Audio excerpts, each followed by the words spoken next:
주님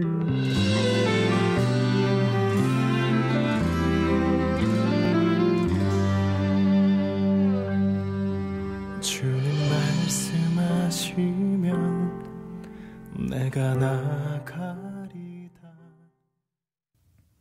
할렐루야, 성도 여러분 반갑습니다. 김 목사와 함께하는 성경 이야기 시간입니다. 지난주까지는 구약에 있는 여러 본문들을 중심으로 해서 우리가 하나님 말씀을 공부하였습니다. 그런데 오늘부터는 신약에 있는 본문들을 중심으로 해서 하나님 말씀을 공부하려고 합니다. 오늘은 그 첫 번째 시간으로 신약 성경에 제일 처음에 나오는 예수님의 족보에 대한 이야기를 하려고 합니다.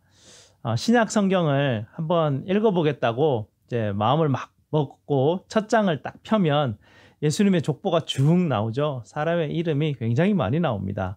아마 여기 나오는 이름들을 여러분 일일이 자세하게 아마 읽으려고 애쓰는 분은 많지 않을 것입니다. 저도 옛날에는 이 성경을 읽기 시작할 때 이 처음 부분은 좀 너무 막막하기도 하고 해서 그냥 눈으로 쑥 훑고 지나가곤 했던 기억이 있습니다. 그런데 어느 때부터 성경 공부를 하면서 이 족보에 있는 내용을 들여다보게 되었는데요. 이 족보에 굉장히 흥미진진한 내용들이 다 포함되어 있음을 발견하고 이 족보가 그냥 쓰여진 것이 아니구나라는 것을 알게 되었습니다. 오늘은 이 예수님의 족보에 담겨 있는 몇 가지 중요한 의미들을 우리가 한번 훑어보려고 합니다. 당시 중근동 지역에서 보통 우리 아시아 문화권도 그렇죠. 보통 족보에 옛날에는요 남자들 이름만 기록되지 않습니까? 누가복음에도 보면 예수님의 족보가 나오죠. 거기 보면 여자 이름은 한 명도 나와 있지 않습니다. 모두 남자만 나오는데요. 76명의 남자의 이름이 나오죠. 그런데 여기 신약 성경을 시작하는 이 마태복음 첫 장에 나타나는 이 예수님의 족보에 보면요. 남자의 이름이 40명이 나타나지만 거기에 플러스 여자 이름이 나타나고 있습니다. 굉장히 이 놀라운 충격적인 당시의 어떤 문화권에서 봤을 때는요. 굉장히 충격적인 사실인데요. 여인들의 이름이 바로 이 족보에 포함되어 있다라는 것이죠. 분명히 이유가 있어서 이렇게 포함하였을 텐데요. 그러면 왜 이 예수님의 족보에 여인들의 이름이 등장하게 되었을까요? 또 예수님의 이 족보가 아브라함과 다윗의 자손 예수님이라고 하는데요. 왜 유대인도 아닌 또 이방인의 이름이 왜 굳이 여기 예수님의 족보에 등장하게 되었을까? 굉장히 궁금합니다. 그 이유가 몇 가지가 있는데요. 첫째로는요. 예수님께서는 이 족보를 통해서 하나님 나라에는 남자나 여자나 다 똑같이 함께 들어갈 수 있다라는 것을 분명하게 보여주기 위해서 이 족보에 여인들을 포함시키셨습니다. 지금이야 여인들의 권리가 당연히 존중받는 시대를 우리가 살아가고 있지만요. 당시 예수님의 시대나 그 전 시대에서는요. 여성들의 권리가 전혀 보장되는 그런 시대가 아니었습니다. 심지어 여자들은 하나님 앞에 나아가서 직접 제사드릴 수 있는 권리도 없었죠. 이 처음 등장하는 예수님의 족보에 처음 등장하는 여인의 이름이 이제 다말인데요. 이 다말의 경우에도 보면 남자들의 속임수로 인해서 어머니 되고자 함을 거부당한 그런 어떤 여인의 모습으로 나타나죠. 이렇게 예수님께서 한 거부당한 여인을 예수님의 족보에 이렇게 포함시키고 넣으심으로 말미암아서 여인도 하나님 나라에 당당히 들어갈 수 있는 권리가 있다라는 것을 보여주기를 원하셨습니다. 갈라디아서 3장 28절에도 이렇게 말씀하시지 않습니까? 너희는 유대인이나 헬라인이나 종이나 자유인이나 남자나 여자나 다 그리스도 안에서 하나이니라 라고 그렇게 말씀하고 있습니다. 두 번째는요. 이 다말 이외에도 라합과 밧세바가 포함되어 있죠. 이 여인들은 당시에 도덕적으로 받아들이기 힘든 죄인들이었습니다. 다말의 경우는요. 이 시아버지와 동침하여서 후손을 낳지 않습니까? 라합은 우리가 다 아는 것처럼 창녀 출신이었고요. 밧세바는 다윗과 간통을 저질러서 아이를 후손을 낳게 되지 않습니까? 또 반면에 보면 룻의 경우에는요, 시종일관 굉장히 그 어머니에 대한 충성, 신실함을 보여주는 그런 여인이었죠. 예수님의 족보에는 이렇게 신실한 사람도 포함되어 있고요. 또 죄인들도 함께 포함되어 있음을 우리에게 보여주고 있습니다. 이는 예수님이 하나님 나라에 예수님께서 구원의 계획을 하실 때에 이 죄인들도 함께 포함하고 있다는 것을 우리에게 보여주시기 위해서 이렇게 예수님의 족보 안에 여인들, 특히 죄인들을 함께 포함하고 있습니다. 셋째는요, 이 라합과 룻은 이방 여인이었습니다.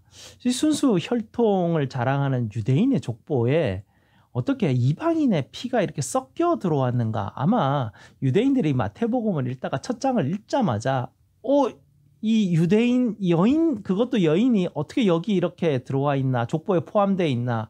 아마 이것을 보고 굉장히 아마 충격을 먹었을 수도 있습니다. 그러나 예수님의 족보에 이방인들이 이렇게 포함되어 있다는 것은요, 여러분도 다 익히 아시겠지만 구원이 모든 인종에게 허락되었다라는 것을 하나님은 분명히 이 족보를 통해서 우리에게 보여주시기 원하셨습니다. 예수님의 복음은요, 남녀를 차별하지 않습니다. 예수님의 복음은 분명히 말씀드리지만 인종을 차별하지 않습니다. 예수님의 복음은 종이나 자유인이나 부자나 가난한 자나 차별하지 않습니다. 예수님을 구주로 영접하는 모든 사람에게 똑같이 하나님 나라의 문이 열려 있음을 우리 주님께서는 이 족보를 통해서 우리에게 분명히 보여주고 계십니다. 이 두 번째로 예수님의 족보에 나타난 좀 특별한 의미는 바로 하나님의 신실하심이 드러나고 있다는 것이죠. 족보에 나오는 모든 사람이 다 신실한 사람이 아니었습니다. 결점도 많고요. 굉장히 이렇게 부족한 사람들이 굉장히 많이 포함되어 있는 것을 볼 수가 있습니다. 이것은 하나님께서 이런 연약한 사람들, 이런 좀 결점 많은 사람들을 통해서도 하나님의 구원의 계획은 계속해서 이루어 오셨다라는 것이죠. 여러분도 아시지만 이 메시아 족보에는 창기도 들어있고요, 간음한 여인도 들어있고요, 또 이방인들도 들어있고요, 또 간혹 영웅들도 뒤섞여 있습니다. 우리가 보기에는 이 왕의 또 족보가 쭉 나오는데 악한 왕에게서 악한 아들이 나오고 선한 왕에서 선한 아들이 나오겠다, 우리는 그렇게 마음이 추측이 되는데요, 그런 패턴이 전혀 나타나지 않습니다. 악한 왕에게서 선한 아들이 태어나기도 하고요, 선한 왕에게서 악한 왕이 태어나기도 하는 것을 보게 됩니다. 그저 이 예수님의 족보에는 각양각색의 사람이 다 포함되고 있구나라는 것을 우리에게 보여주는 것이죠. 그것은 무엇을 의미합니까? 이 메시아의 이 족보에 들어가기 위해서 어떤 자격 조건이 있다는 것을 발견할 수 없다는 이야기입니다. 메시아의 이 족보에 들어가기 위해서 어떤 인격적인 자질이 있어야 된다는 것, 이것을 이 어떤 족보를 통해서 우리는 그런 걸 발견할 수가 없습니다. 어떤 큰 일을 성취한 왕이거나 의로운 사람들만 예수님의 특별히 메시아의 족보에 포함되어 있는 것이 아니죠.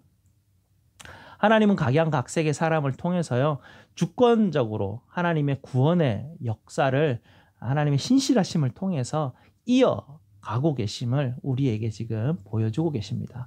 그래서 예수님의 족보를 보시게 되면 이 족보에는요, 오직 하나님 한 분, 그분의 신실하심만 이 족보에 드러나고 있다는 것을 우리가 발견할 수가 있습니다. 하나님께서 인간의 모든 연약함들을 다 포용하셔서, 다 끌어안으셔서 하나님의 구원의 계획을 이루어 가시는 하나님의 신실하심이 분명히 이 족보에 드러나고 있다는 것을 우리는 발견할 수 있습니다.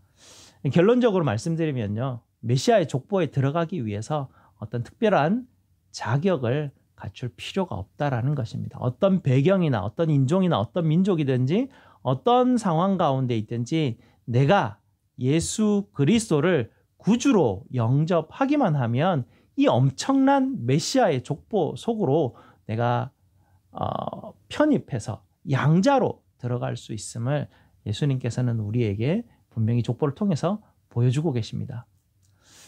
여러분은 어떻습니까? 여러분은 여러분의 뿌리를 기억하십니까? 현대를 살아가는 사람들은요, 대부분 뿌리를 잘 기억하지 못합니다. 저도 증조 할아버지 이름 정도까지밖에 기억이 나지 않습니다. 분명히 그 이후 이름도 몇 번 보기는 했는데요. 그 이상에 있는 분들은 어떤 분들인지 전혀 기억하지 못합니다. 아마 여러분들도 대부분이 그렇게 우리의 뿌리를 잘 기억하지 못할 것 같습니다. 왜냐하면 우리가 자아를 중시하는 이런 세대를 살아가기 때문에 우리는 자주 과거를 잊고 삶을 살아가게 되죠. 그러나 우리가 우리 자신의 가족 유산은 잘 알지 못하지만 복음서에서 우리에게 또 다른 믿음의 뿌리가 있다는 것을 오늘 우리에게 보여주고 있습니다. 예수 그리스도를 구주로 영접하면 그토록 오랫동안 이렇게 정돈되어 온 이 족보의 믿음의 일원으로서 즉시 입양되게 되죠. 그래서 우리도 예수님의 이 메시아의 족보에 입양된 한 사람으로 이름이 이곳에 기록이 되어 있습니다. 이렇게 우리는 예수님의 족보에 편입된 하나님의 자녀이고요. 하나님께서 구원의 계획을 이루어 가시는 것을 우리를 통해서도 하나님의 신실하심이 이루어 가신다라는 것을 우리가 볼 수 있습니다. 성도 여러분, 여러분이 뿌리 내린 이 믿음의 가문이 어떤 내력이 있는지 여러분 관심을 가지셔야 됩니다. 여러분의 뿌리에 대해서 여러분 모르시면 되겠습니까?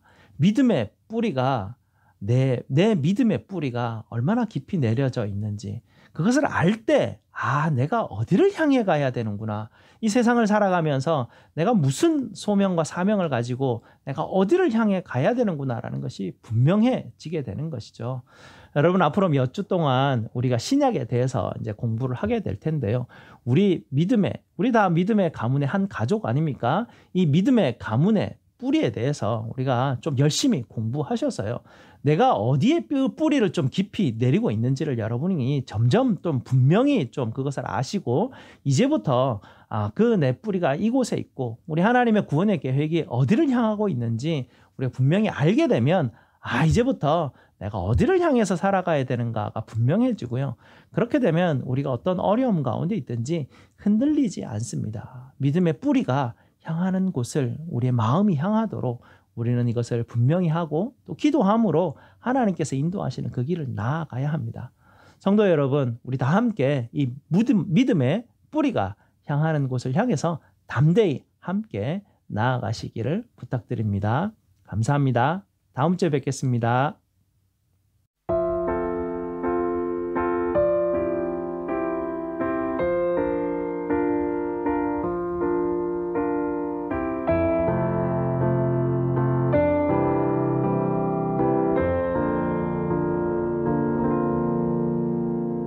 복이 있는 사람은 악인의 길을 쫓지 않으며 오직 여호와의 율법을 주야로 묵상하는도다.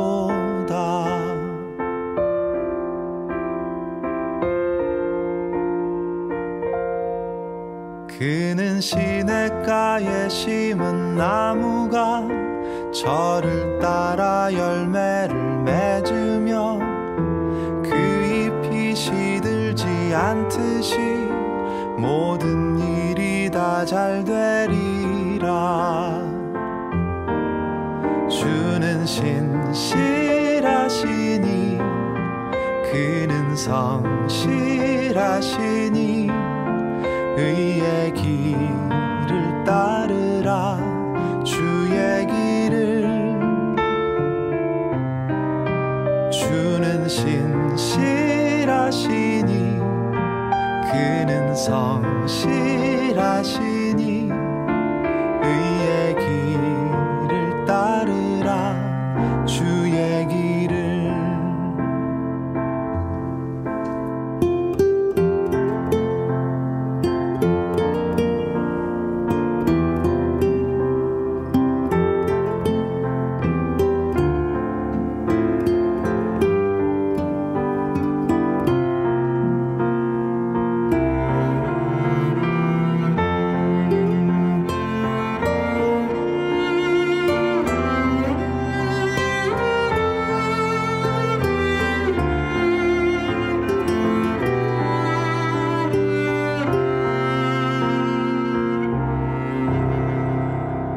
복이 있는 사람은 악인의 길을 쫓지 않으면 오직 여호와의 율법을 주야로 묵상하는도다.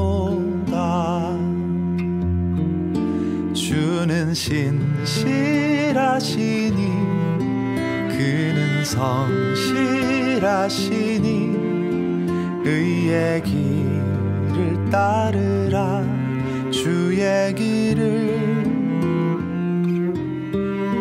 주는 신실하시니 그는 성실하시니 의의 길을 따르라. 주의 길을. 주는 신실하시니 그는 성실하시니 의의 길을 따르라.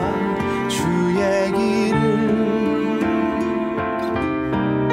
주는 신실하시니 그는 성실하시니 의의 길을 따르라. 주의 길을. 마음이 굽은 자 그렇지 않으니 바람에 모두 흩어지리라. 주는 신실하시니 공의의 하나님이시라.